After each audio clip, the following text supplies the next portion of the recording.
मैंने इस मांगा के बहुत सारे चैप्टर ऑलरेडी एक्सप्लेन कर दिए हैं। अगर आपने अभी तक नहीं देखा तो आप जाकर प्लेलिस्ट में चेक कर सकते हैं।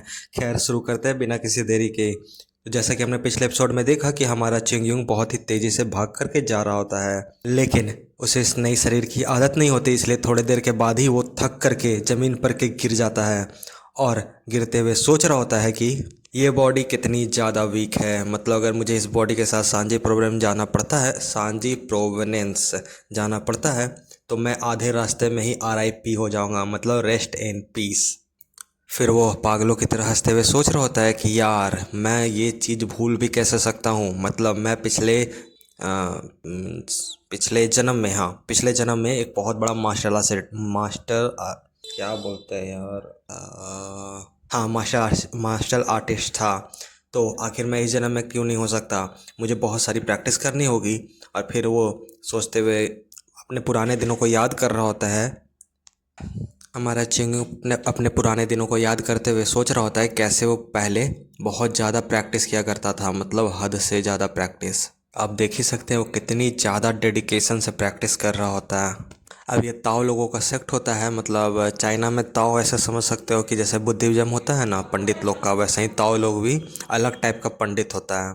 जैसे यहाँ पे मुस्लिम लोग का पंडित अलग होता है, हिंदू का पंडित अलग होता है, बिल्कुल वैसे में चाइना में भी ताओ लोगों का होता है, पंडित लोगों का। ठीक है, तो उन लोगों को शराब वगैरह पीना मना होता है, लेकिन हमारा चिंगुंग छिप छिप के शराब वगैरह सब पीता था, वो भी दिन के समय में। लेकिन इन सब के बावजूद भी कोई एक चीज़ से डिनाई नहीं कर सकता था कि हमारा चिंगू हद से ज़्यादा टैलेंटेड था मार्शल आर्ट।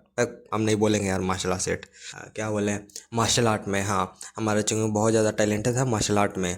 तो वो एक पेड़ के किनारे बैठ जाता है और अपनी प्रैक्टिस चालू कर देता है। वो सबसे पहले ब्रीदिंग के प्रैक्टिस चालू करता है।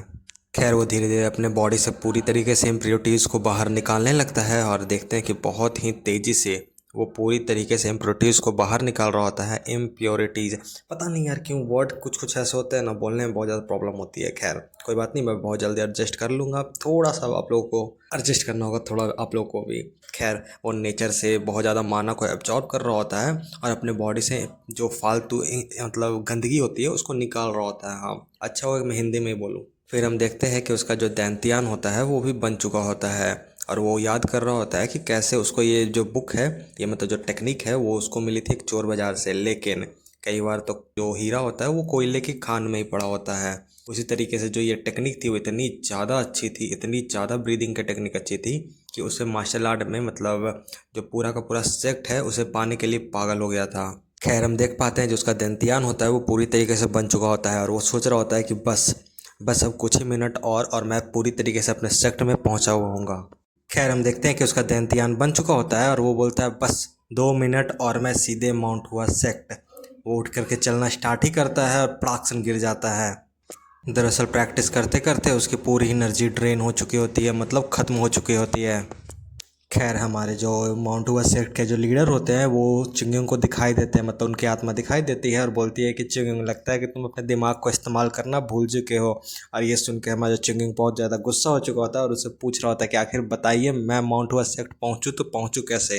फिर एक सीन शिफ्ट होता है और हमें एक बाजार का सीन दिखाई देता है। हम देखते हैं उस बाज़ार में कि दो भिखारी जा कर के अपने लीडर को बोल रहे होते हैं कि देखिए यहाँ पर एक और भिखारी आया है और बिना हमारी परमिशन के यहाँ पर भीख मांग रहा है और उसने बहुत सारे पैसे भी कमा लिए हैं। और हाँ भाई, अगर आप लोगों को नहीं पता तो इंडिया में भी ऐसा सिस्टम होता है, मतलब वहाँ पर भी भिखारियों को, मतलब ऐसा गैंग होता है। अगर आप जाकर सडनली कहीं पर भीख मांगना स्टार्ट कर दोगे तो आप लोग को पकड़ के पीट देंगे। Means you have to give the commission to them, the leader of the beggars, भिखारी। तो उनका लीडर बोलता है कि चलो, लगता है कि उसे सबक सिखाना ही होगा, दिखाना पड़ेगा कि यहाँ पर बॉस असली है कौन। और ये सुनकर वो जो दोनों बच्चे होते हैं वो काफ़ी खुश हो जाते हैं। हम देखते हैं कि वो चुंगे वहाँ पर बैठ करके कुछ खा रहा होता है। मतलब समझ रहे हो कि एक सेक्ट का, मीन्स सेंट से सीधे बेचारा भिखारी बन गया हमारा चिंगुंग, मतलब कितना ज़्यादा उसका बेचारा का लेवल गिर चुका है। खैर, हम देखते हैं कि जो भिखारियों का लीडर होता है वो चिंगुंग को आवाज़ दे रहा होता है, लेकिन चिंगुंग हमारा खाने में इतना ज़्यादा बिजी होता है कि वो बेचारा कुछ सुनता ही नहीं है। और जो लीडर होता है वो काफ़ी ज़्यादा गुस्सा हो जाता है इस बात को लेकर के। खैर, हमारा जो चिंगुंग होता है वो पीछे घूम कर बोलता है कि क्या तुम मुझसे बात कर रहे हो। तो जो लीडर होता है वो बोलता है, लगता है बच्चे तुझे बात करना नहीं आता बड़ों से, मुझे तुझे सिखाना होगा कुछ मैनर्स को। खैर जो भिखारियों का लीडर होता है वो बोलता है कि लगता है कि तुम यहाँ नए हो, इसीलिए लगता है मुझे नहीं जानते। खैर तुम बच्चे हो तो मैं तुम्हें ज़्यादा नहीं मारूंगा, पर हाँ तुम्हें जो भी अभी कमाया है वो सारा का सारा मुझे देना होगा, और आगे से जो भी कमाओगे उसका 40% कमीशन मुझे देना होगा। खैर हमारा चिंगम बिल्कुल बोलता है कि यार तुम लोग तो बहुत ज़्यादा बेशरम हो, जो कि एक भिखारी से भीख मांग रहे हो। और ये सुन के वो भिखारी बिल्कुल शौक हो गए होते हैं कि आखिर कोई हमसे ऐसे बात कर कैसे सकता है, वो भी हमारे इलाके में आकर के। वो बोलता है कि अरे तूने क्या बोला साले, तेरी हिम्मत कैसे हुई हमसे इस तरीके से बात करने की। और हमारा चिंगम खड़ा हो चुका होता है और अपने हाथों को स्ट्रेच कर रहा होता है कि हाँ अब खाने के बाद थोड़ी बहुत ताकत आ चुकी है तो मैं इन लोगों को सबक सिखा सकता हूँ।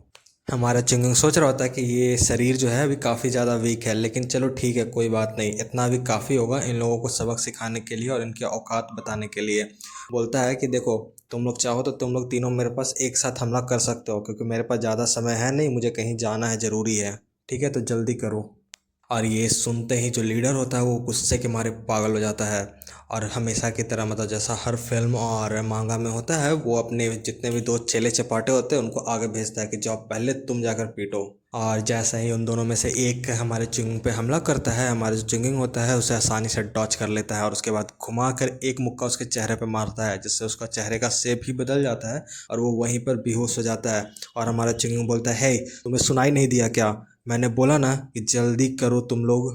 फिर हम देखते हैं थोड़ी देर के बाद का हिस्सा में, जहाँ पर उसने पीट पीट कर उन लोगों का हालत ख़राब कर दिया होता है, मतलब लिटरली हालत ख़राब कर दिया होता है। खैर इतनी ज़्यादा पिटाने के बाद जो मेन लीडर होता है वो बोलता है चिंगुंग को, चीफ आप बताइए आप कहाँ जाना चाहते हैं, हम आपको छोड़ देंगे। हमारा चिंगुंग गुस्सा हो जाता है और बोलता है कि तुम आखिर मुझे भिखारियों का चीफ क्यों बोल रहे हो। वो फिर से बोलता है कि अच्छा चीफ बताइए कि हम मतलब बोलता है, ओ सॉरी चीफ। तो हमारा चिंगुंग बोलता है तुम्हें सुनाई नहीं दिया क्या, मैंने बोला ना मुझे भिखारियों का चीफ बोलना बंद करो। खैर हमारा जो चिंगम होता है वो बोलता है कि है क्या तुम्हें बताओ मतलब सांजी प्रोविडेंस जाने का रास्ता पता है, सांजी प्रोविडेंस जाने का रास्ता पता है। तो वो बोलता है कि हम भिखारी मतलब भिखारी हैं, ऑब्वियसली अगर हमें पता नहीं होगा तो किसे पता होगा। जो सुन के हमारा जो चिंगम होता है वो गुस्सा हो जाता है, बोलता है भाई मैं अगर कुछ पूछता हूँ तो तुम सीधा सीधा मुझे उसका जवाब दे, ठीक है, ऐसा घुमा फिरा के नौटंकी मत बतियाया करो मेरे से। फिर उसके बाद हम देखते हैं कि वो जो भिखारी होते हैं तीनों, वो जा कर के हमारे चिंगम को रास्ता बताने लगते हैं। और फिर हम देखते हैं कि सीन शिफ्ट होता है और हमें दिखाया जाता है माउंट हुआ, जहाँ पर जो हमारा जो नया सेक्ट लीडर होता है, नया सेक्ट लीडर नहीं कह सकते, मतलब इस ज़माने का जो सेक्ट लीडर होता है वो आसमान की तरफ देख रहा होता है। और भाई लिटरली देखो ना यार कितना सुंदर बनाया गया है माउंट हुआ को।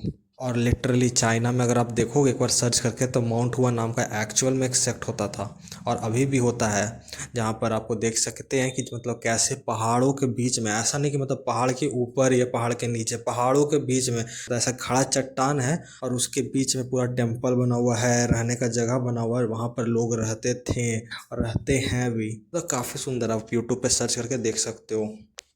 खैर हम देखते हैं कि हमारा जो सेक्ट लीडर जब खड़ा होता है उसके पीछे से एक आदमी आता है और बोलता है सेक्ट लीडर मुझे आपको कुछ बताना है। और जो सेक्ट लीडर होता है वो घूमता है और पूछता है कि हाँ बताओ ओनेम क्या बताना है। और हाँ भाई इसका नाम ओनेम है, ठीक है। वो बता रहा होता है ओनेम कि एक बच्चा आया है हमारे सेक्ट के बाहर और बोल रहा होता है कि उसको सेक्ट ज्वाइन करना है। हमारे सेक्ट लीडर बोल रहे होते हैं कि तुमने उसे बताया नहीं कि अभी हम किसी भी बच्चे को मतलब डिसाइपल को ले नहीं रहे हैं। तो ओनेम बोलता है कि हाँ मैंने उसे बताया, फिर भी वो काफ़ी ज़्यादा जिद कर रहा है। खैर हम चिंगुंग को देखते हैं जो कि सेक्ट लीडर को ग्रीड करते हुए बोल रहा होता है कि मेरा नाम चिंगुंग है और मैं माउंट हुआ सेक्ट के लीडर को ग्रीड करता हूँ और मैं आपके सेक्ट में ज्वाइन करना चाहता हूँ। प्लीज़ सेक्ट लीडर मेरी रिस्पेक्ट को आप एक्सेप्ट कीजिए। खैर हम चिंगुंग के फेस को देख करके ये गेस कर सकते हैं कि वो काफ़ी ज़्यादा हैप्पी रहने की कोशिश कर रहा होता है, मतलब खुश रखने की खुद को कोशिश कर रहा होता है, लेकिन वो बहुत ज़्यादा इरिटेटेड होता है। इतना ज़्यादा इरिटेटेड होता है ना कि उसका इरिटेशन का कारण हमें दिखाया जाता है कि वो एक रास्ते से आ रहा होता है जहाँ पर वो लकड़ी के सहारे किसी तरीके से खुद को चला रहा होता है, मतलब बहुत ज़्यादा कोशिश कर करके एकदम हाँफ रहा होता है। वो उन तीनों भिखारियों को गाली देते हुए कह रहा होता है कि लगता है कि मैंने उन्हें ज़्यादा नहीं पीटा, नहीं तो अगर मैंने उन्हें ज़्यादा पीटा होता तो वो मुझे सही रास्ता बताते, उन्होंने मुझे जानबूझ के गलत रास्ता बताया। अगली बार बस उसे मतलब एक और किसी तरह से मुझे मिल जाए, उसके बाद मैं उन्हें बताता हूँ कि आखिर मुझे गलत रास्ता बताने का क्या अंजाम होता है। खैर वो सीढ़ियों को चढ़ना स्टार्ट कर देता है और फिर उसके बाद बाहुबली की तरह माउंटेन्स को भी क्लाइम करता है, मतलब लिटरली यार, मतलब जैसे बाहु